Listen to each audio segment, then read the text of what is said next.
quiero empezar por definir qué significa murmurar. Iremos a la Reina Academia. Murmurar, hablar entre dientes, manifestando queja o disgusto por algo. Conversar en perjuicio de un ausente, censurando sus acciones. Sinónimo: criticar, censurar, chismorrear, rumor, habladuría, chisme. Entonces acordemos que las murmuraciones son sinónimos de quejarnos sobre los actos de otras personas.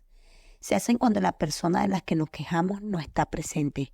También cuando decimos queja de algo, por ejemplo, me quejo de alguna situación en particular, como por ejemplo, no me gusta mi trabajo o no encuentro trabajo. Hay culpabilidad atribuida a alguien, consciente o inconscientemente. Podemos ser nosotros mismos, Dios, nuestro jefe, etc. No hay quejas que queden lanzadas al vacío. Yo estuve buscando en la Biblia y me encontré un Pablo muy tajante en este versículo en Filipenses 2:14. Haced todo sin murmuraciones y contienda. Llama a que nuestros actos, es decir, lo que hagamos, haced, y los encierra en un gran todo, no dejando lugar a excepciones. Lo debemos hacer sin murmurar y sin contender. En este episodio hablaremos solo de las murmuraciones. Leí este versículo, pero al querer estar en contexto y saber por qué Pablo hablaba de las murmuraciones, lo que leí al principio es muy hermoso y quiero compartírtelo. Filipenses 2, del 1 al 14. Por tanto, si hay alguna consolación en Cristo, si algún consuelo de amor, si alguna comunión del Espíritu, si algún afecto entrañable, si alguna misericordia, completad mi gozo, sintiendo lo mismo, teniendo el mismo amor, unánime, sintiendo una misma cosa. Nada hagáis por contienda o por vanagloria, antes bien con humildad, estimando cada uno de los demás como superiores a él mismo, no mirando cada uno por lo suyo propio, sino cada cual también por lo de los otros. Haya pues en vosotros este sentir que hubo también en Cristo Jesús, el cual siendo en forma de Dios, no escatimó al ser igual a Dios como cosa que aferrarse, sino que se despojó a sí mismo, tomando forma de siervo, hecho semejante a los hombres. Y estando en la condición de hombre, se humilló a sí mismo, haciéndose obediente hasta la muerte y muerte de cruz. Por cual Dios también lo exaltó hasta lo sumo, y le dio un nombre que es sobre todo nombre, para que en el nombre de Jesús se doble toda rodilla de los que están en los cielos y en la tierra y debajo de la tierra. Y toda lengua confiese que Jesucristo es el Señor, para gloria de Dios Padre. Por tanto, amados míos, como siempre habéis obedecido, no como en mi presencia solamente, sino mucho más ahora en mi ausencia, ocupados de vuestra salvación con temor y temblor, porque Dios es el que produce así el querer como el hacer por su buena voluntad. Entonces, cuando dice hacer todo sin murmuraciones, Pablo está dando instrucciones de cómo debemos manejarnos. Habla de la consolación en Cristo. ¿Cuándo recibimos consolación? Cuando estamos pasando por algún momento, ¿cierto? Y lo separa de consuelo de amor. Así que me hace pensar que también nosotros damos consuelo. Habla también de comunión en el Espíritu. Entonces podemos estar siendo consolados, sirviendo de consuelos o incluso estar teniendo comunión con Dios, pero la advertencia es que no deberíamos hacer nada de estas cosas y estar, o hacer estas cosas y estar en murmuraciones. Creo que cuando nos quejamos o murmuramos es porque creemos que somos superiores a otros. Y entonces hace la comparación sobre cómo actuó Jesús, el maravilloso Jesús. Aunque vino con toda humildad, jamás perdió su forma de Dios. Ya era bastante con hacerse semejante a nosotros en condición humana. Sin embargo, no se aferró a su identidad de Dios, sino que se humilló. Uno de los últimos actos de humildad de Jesús fue lavarle los pies a sus discípulos. En ese tiempo, lavar los pies implicaba exponerse a toda la suciedad que los hombres recogían por los particulares calzados que usaban y las condiciones de los caminos que recorrían, incluyendo toda clase de caca de animales y otras cosas. Jesús dejó ejemplo de servir, y creo que cuando tenemos identidad en Dios, es decir, sabemos que somos sus hijos y entendiendo que Dios nos llama a servir, obviamente hay una diferencia entre servir a los demás y ser abusados por ellos. Pero creo que si tenemos claro esto, podemos reducir muchísimo nuestras quejas. ¿Y cuándo nos quejamos o murmuramos? ¿O contra quién lo hacemos? Busquemos ejemplos específicos de la Biblia. Las murmuraciones siempre son malas, no hay razón para ellas y traen consigo consecuencias. Creo que Dios es el mismo ayer, hoy y siempre. Así que no tengo ningún basamento bíblico para pensar que ahora a Dios le agrade las murmuraciones o les disguste menos. Pero hablemos de lo que piensa Dios sobre las murmuraciones. Tenemos ejemplos con la generación que Dios sacó a través de Moisés de Egipto. Dios usó tantos milagros y maravillas para demostrar su poder, su favor a ese pueblo.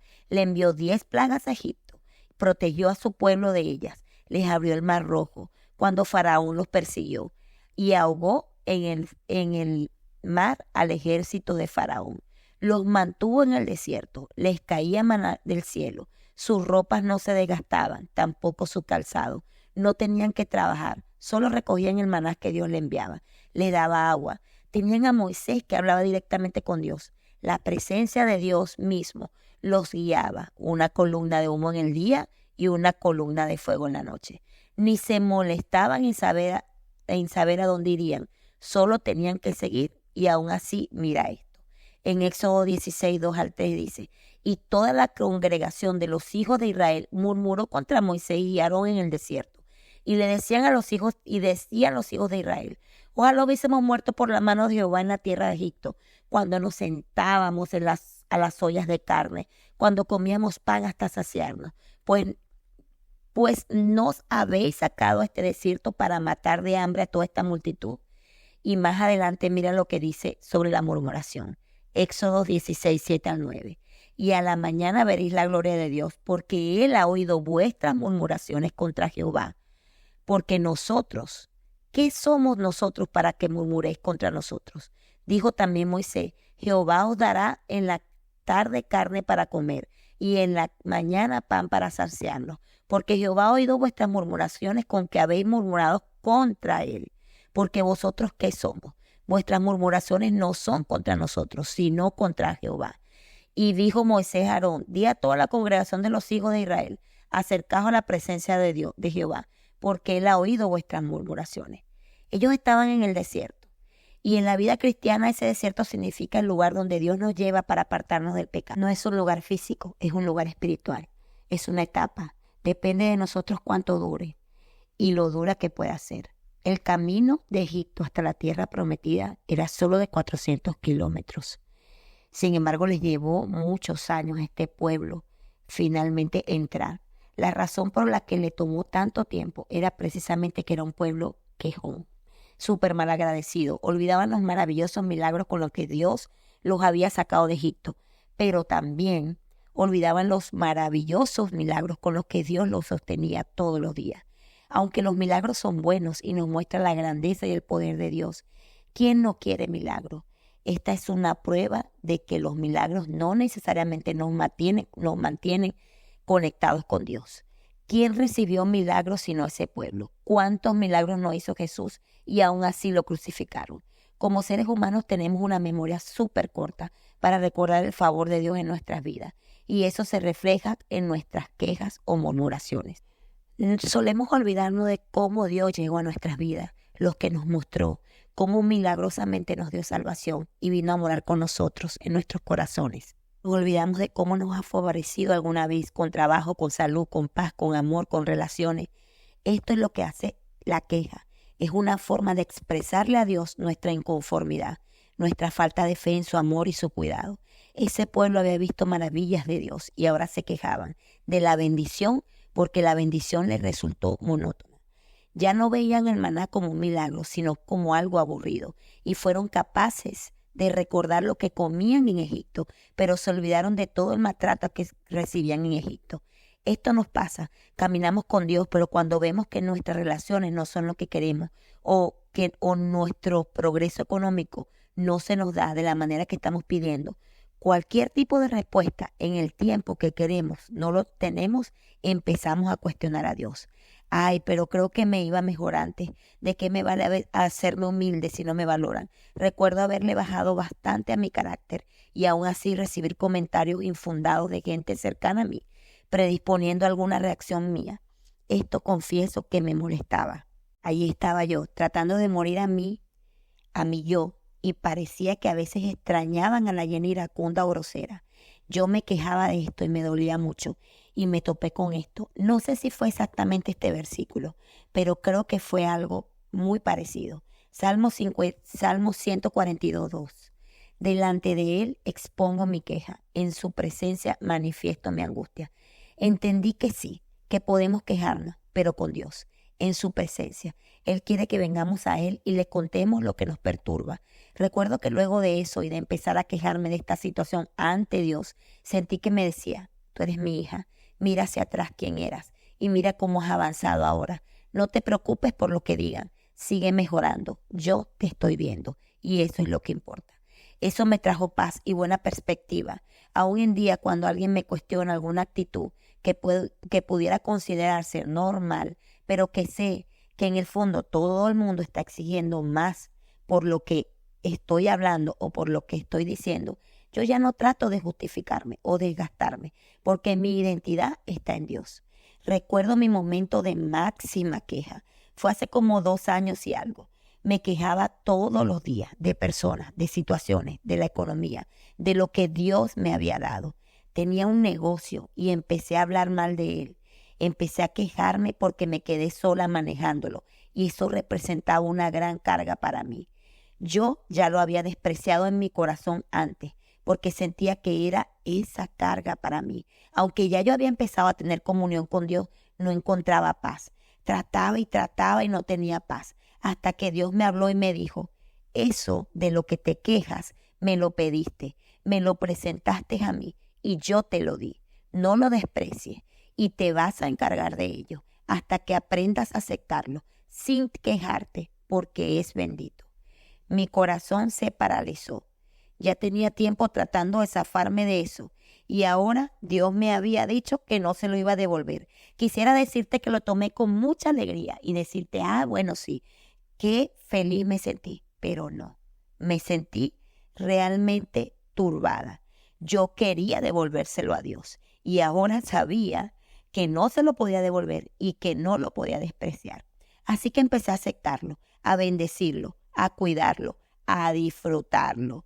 Y cuando mi corazón estuvo agradecido, Dios me lo quitó, porque ya estaba lista para dejarlo. Y me abrió las puertas para otra economía, otro camino, otro destino. Ya yo había despreciado al maná y no salí del desierto hasta que fui agradecida. Sí, la queja es lo opuesto a la alabanza de Dios, pero las quejas son palabras contrarias a Dios. Pudiéramos decir que las quejas o murmuraciones son alabanzas al diablo. Suena feo, suena rudo, pero creo que es así.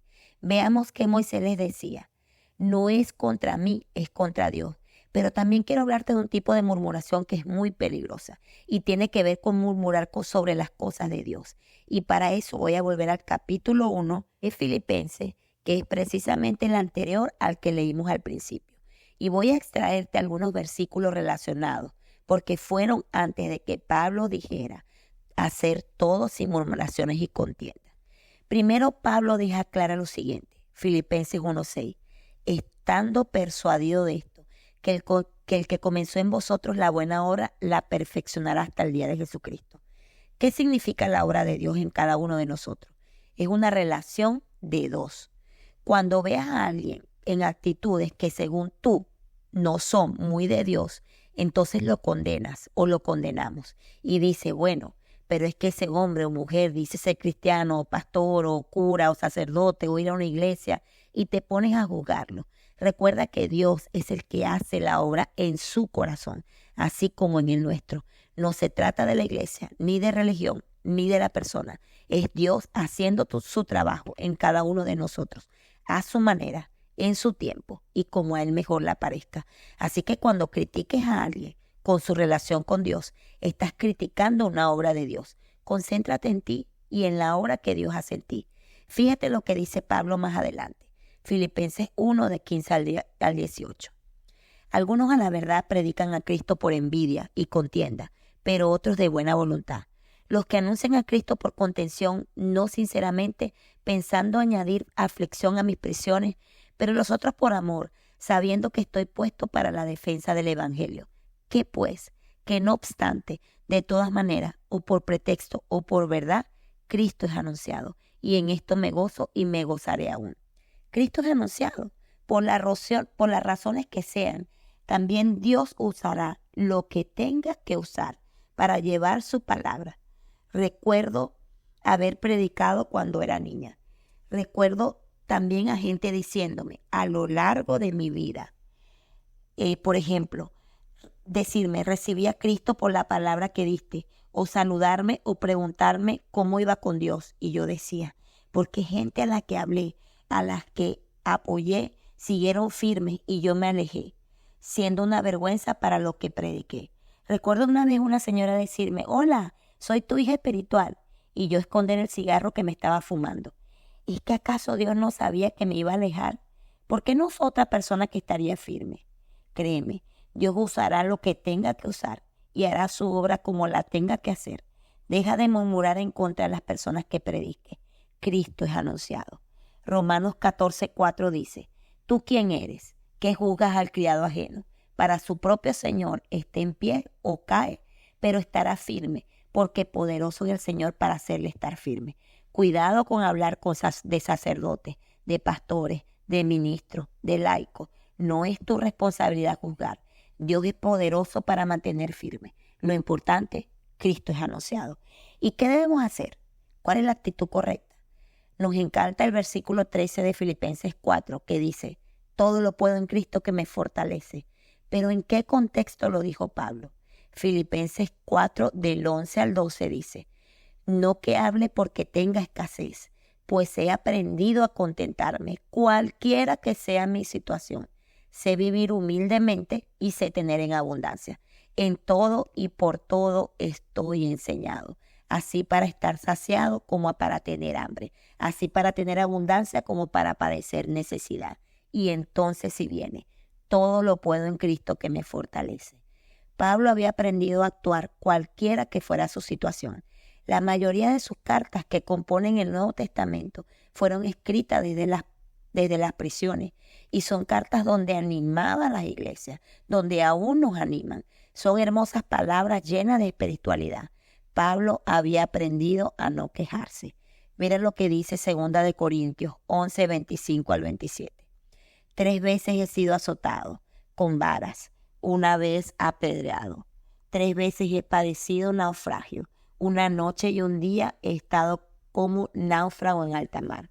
En camino muchas veces, en peligros de ríos, peligros de ladrones, peligros de los de mi nación, peligros de los gentiles, peligros en la ciudad, peligros en el desierto, peligros en el mar, peligro entre falsos hermanos, en trabajo y fatiga, en mucho desvelo, en hambre y sed, en muchos ayunos, en frío y en desnudez. Y aún así podría decir, para mí el vivir es Cristo y el morir es ganancia.